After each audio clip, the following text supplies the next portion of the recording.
नमो नमः, सुस्वागतम। आप सभी का स्वागत है कक्षा 8वीं में संस्कृत विषय की वर्कशीट 2 का अध्ययन करने के लिए। आइए इस श्लोक में द्वितीय श्लोक का अध्ययन करते हैं। सबसे पहले श्लोक का वाचन कर लेते हैं। साहित्य संगीत कला विहीनः साक्षात् पशुः पुच्छ विषाणहीनः तृणं न खादन्नपि जीवमानः तद् भागधेयं परमं पशूनाम्। इस श्लोक का स्वस्वर वाचन देख लेते हैं। किस प्रकार से स्वर सहित यदि इस श्लोक को गाया जाए तो कैसे करना है।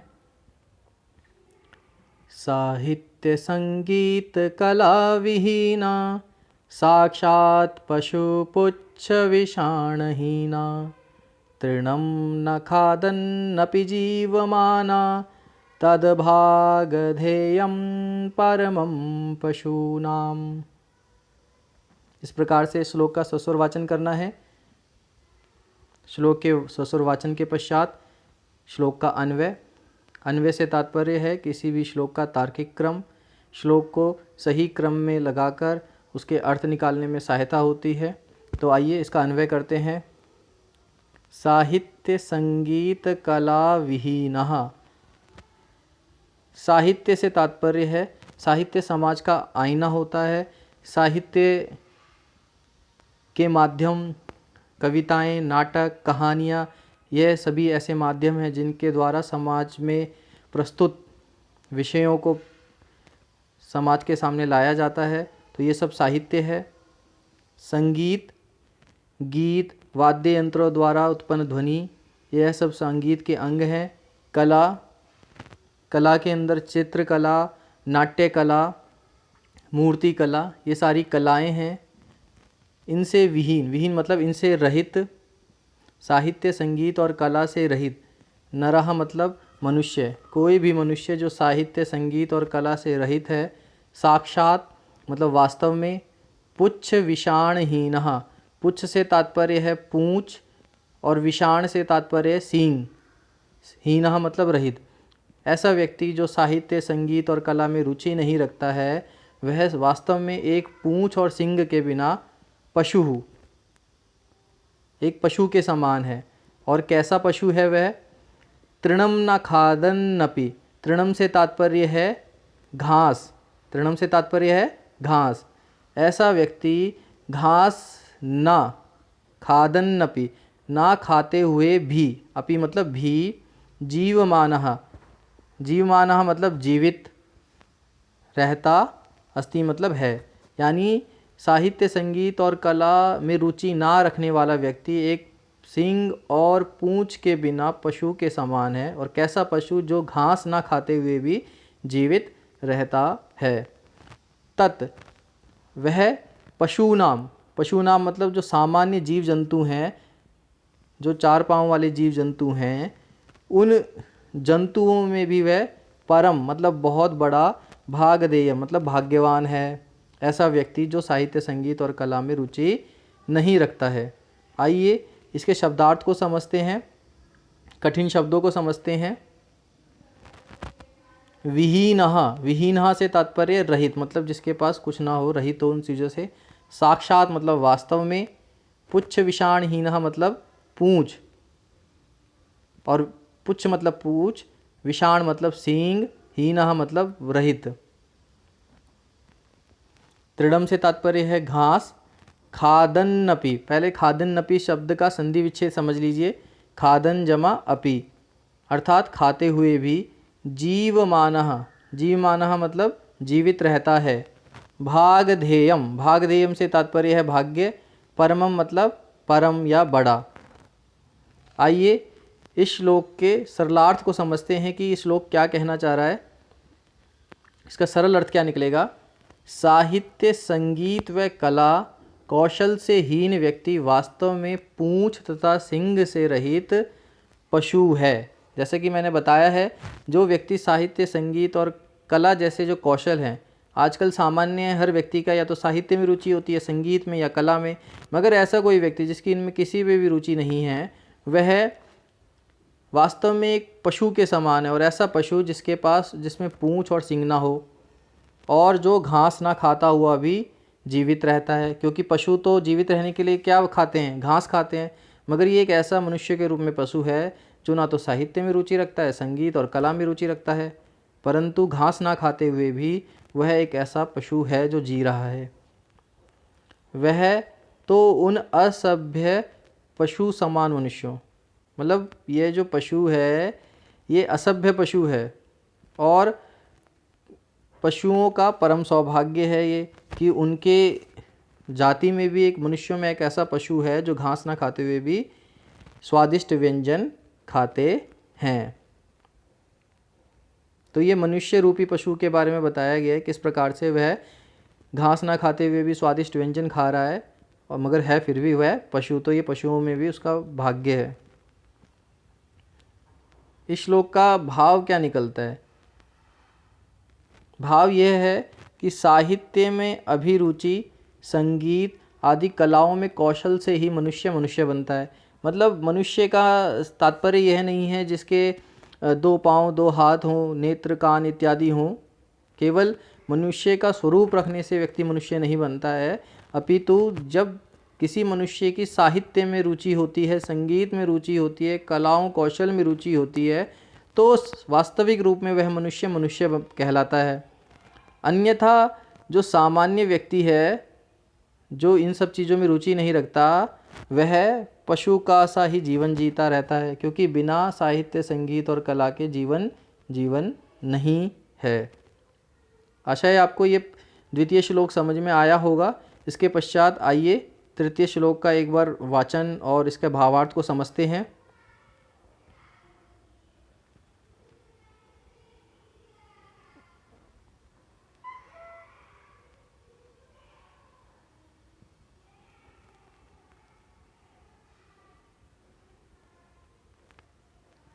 पहले श्लोक का वाचन कर लेते हैं।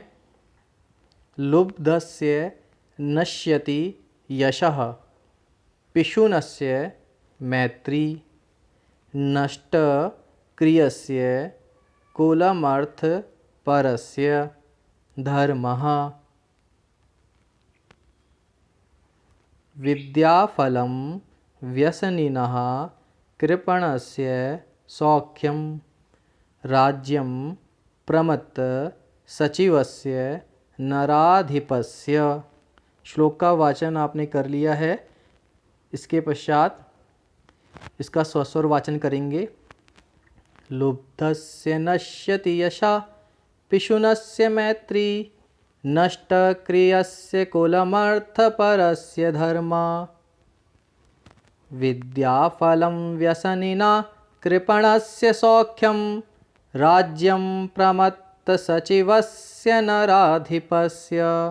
इस प्रकार से श्लोक का सस्वर वाचन आप करिएगा। इसके पश्चात श्लोक का अन्वय, जो श्लोक का तार्किक क्रम है, श्लोक का सही क्रम है, उस अन्वय को समझ लेते हैं।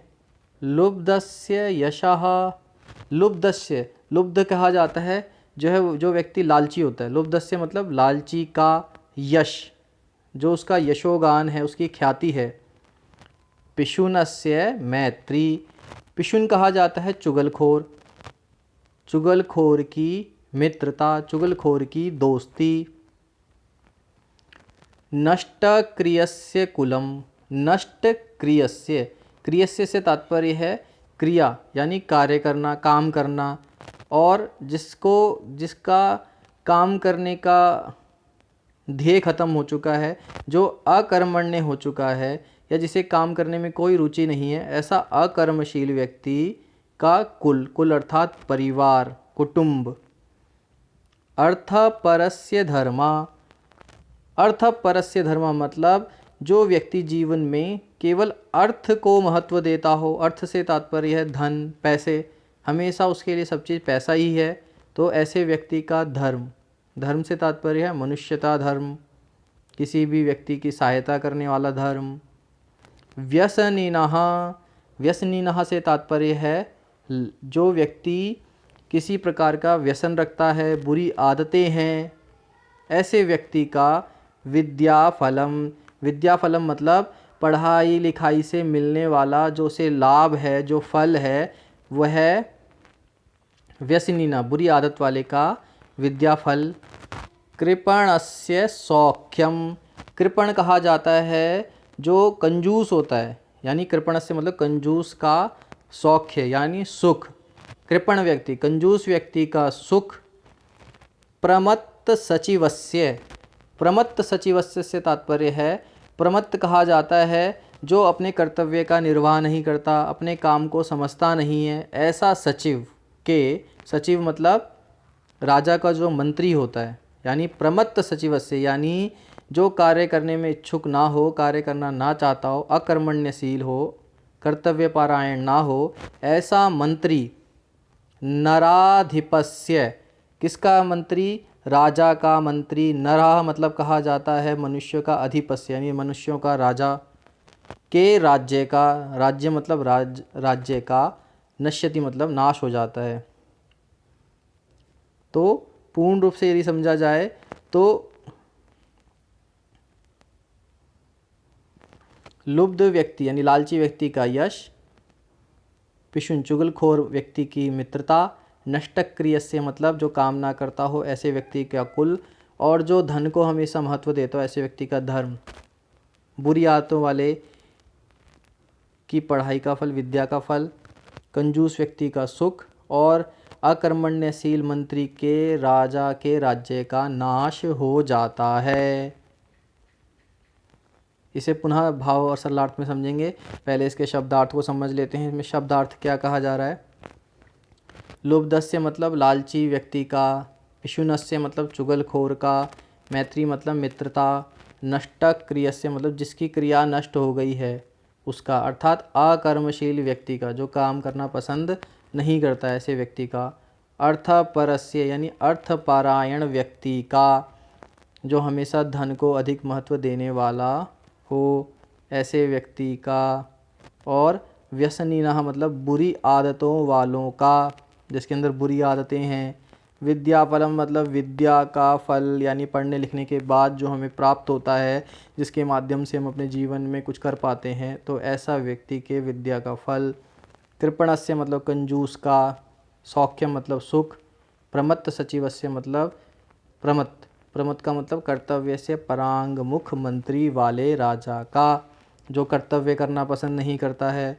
नराधिपस्य राजा का, नरः अधिपस्य, नराधिपस्य यानी नरों का अधिपति यानी राजा का, नश्यति मतलब नष्ट हो जाता है। तो जो जो उपक्रम बताए गए हैं, अगर ऐसा कोई करता है तो उसकी सारी चीज़ें नष्ट हो जाती हैं।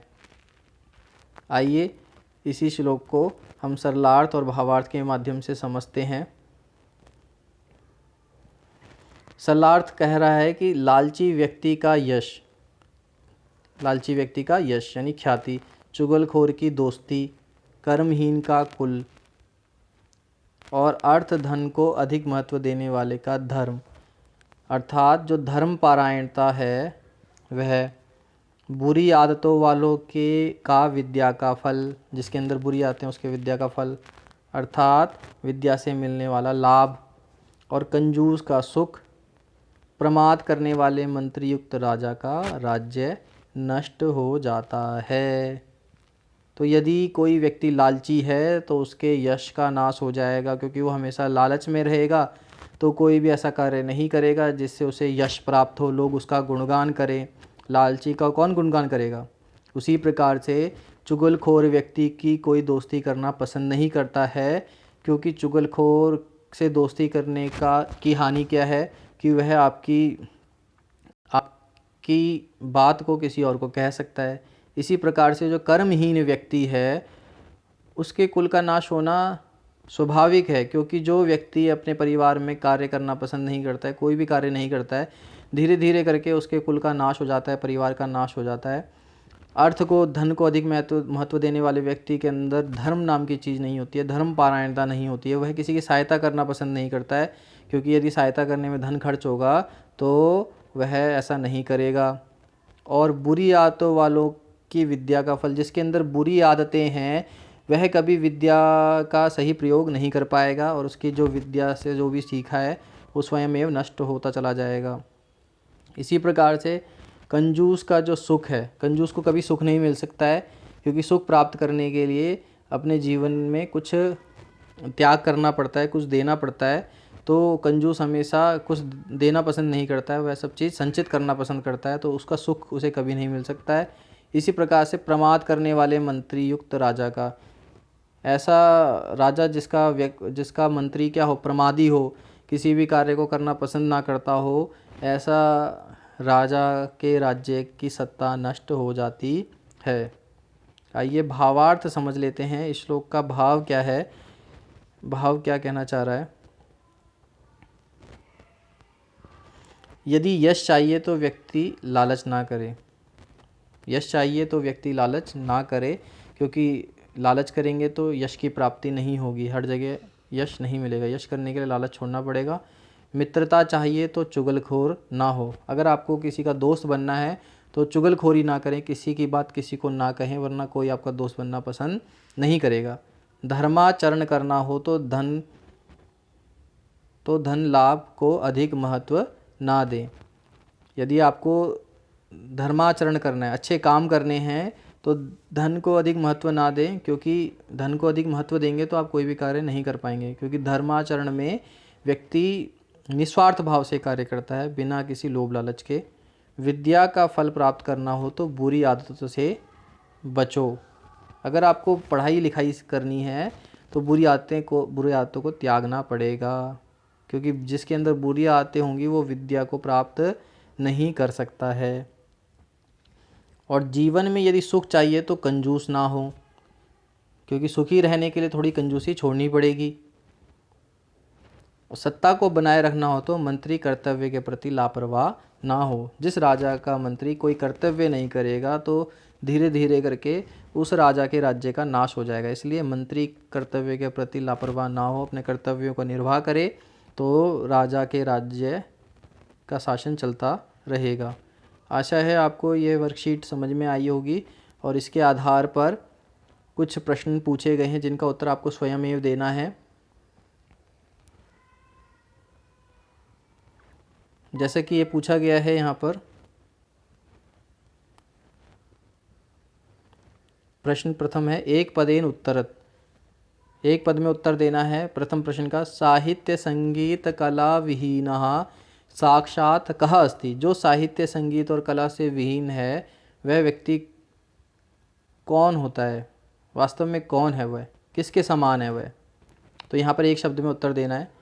कस्य नश्यति यशा, यश किसके यश का नाश हो जाता है, कौन है जिसके यश का नाश हो जाता है। श्लोक के आधार पर इनके उत्तर देने हैं। प्रश्न द्वितीय है, पदानी पृथक कुरुत, मतलब पदों को अलग अलग करना है, एक प्रकार से संधि विच्छेद करना है। खादन्नपि, तो यहाँ पे प्रथम शब्द लिखेंगे इस तरफ और जमा में दूसरा शब्द लिखेंगे, दूसरा पद लिखेंगे, दोनों को अलग अलग करके लिखेंगे। नराधिपस्य, इस पद का भी, इसमें दो पद हैं, एक पद का यहाँ पे लिखना है, एक पद का यहाँ पर। इस प्रकार से ये दो प्रश्नों का उत्तर आपको देने हैं। इसके पश्चात प्रश्न तृतीय में आपको श्लोकस्य वाचनम कुरु, श्लोक का वाचन करना आपको सिखाया है, किस प्रकार से श्लोक को पढ़ना है, उसका सस्वर वाचन करना है, तो उसका अभ्यास भी आप सभी करेंगे। आशा है आपको ये वर्कशीट समझ में आई होगी और इसके प्रश्नोत्तर आप समय से देंगे। धन्यवाद।